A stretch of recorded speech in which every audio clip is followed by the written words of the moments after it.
Hello. In this video, I'm going to cover case basics.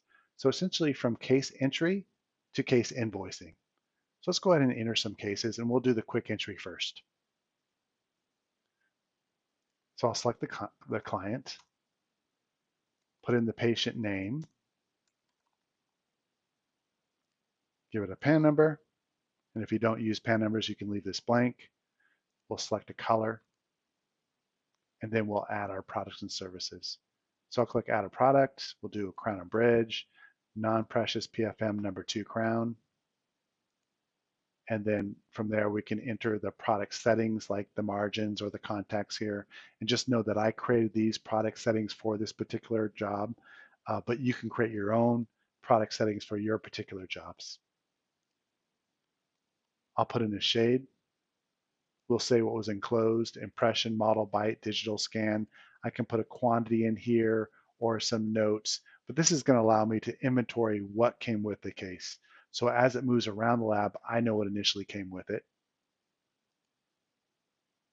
I can then attach files.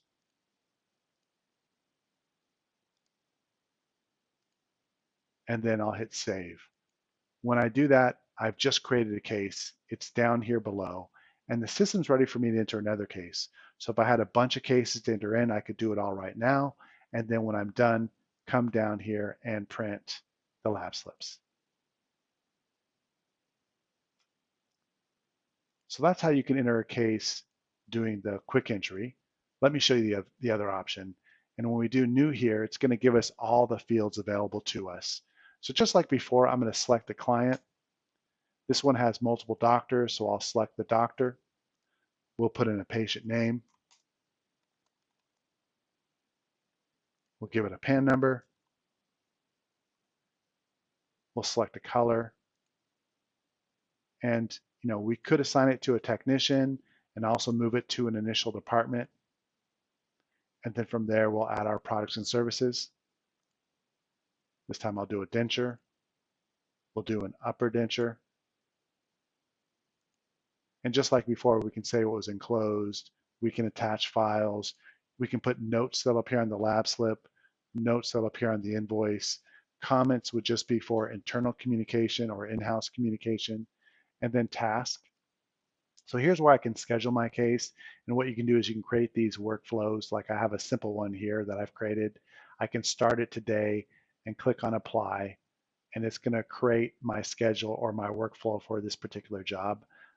Here's the department. So start date, finish date, department. I can also assign it to a technician if I wanted to. So maybe the last step I assign to myself. And then when I hit save here, just like before, we've created a case and it's down here below. When we're ready, we can then print the lab slips.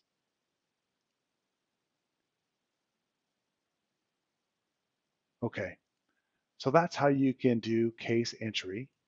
I'm going to go back to the order screen and talk to you about when cases are completed. So when cases are completed, I can come here and mark them as being complete. When I do that, it's going to go to my shipping screen because it's complete, ready to ship. So I'm going to mark this one here for First Hill Dental Care as complete. And on the shipping screen, um, you know, if somebody calls me for a pickup, I can schedule a pickup. I can generate a delivery report that will show me all my deliveries and pickups. But for completing a case, um, I, I can create a shipping label. So if this is an out-of-town client, I can create their UPS shipping label or FedEx. We support all the major carriers. So I'll create a shipping label. So here's my UPS label.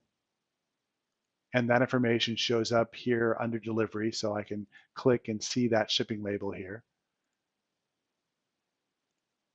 And then I can print the invoice or I could print a packing slip. So we'll print an invoice.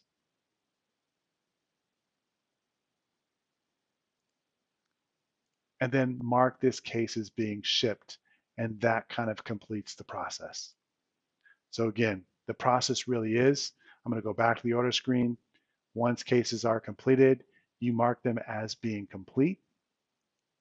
And they go to your shipping screen. And from there, you can print the invoice to invoice the case,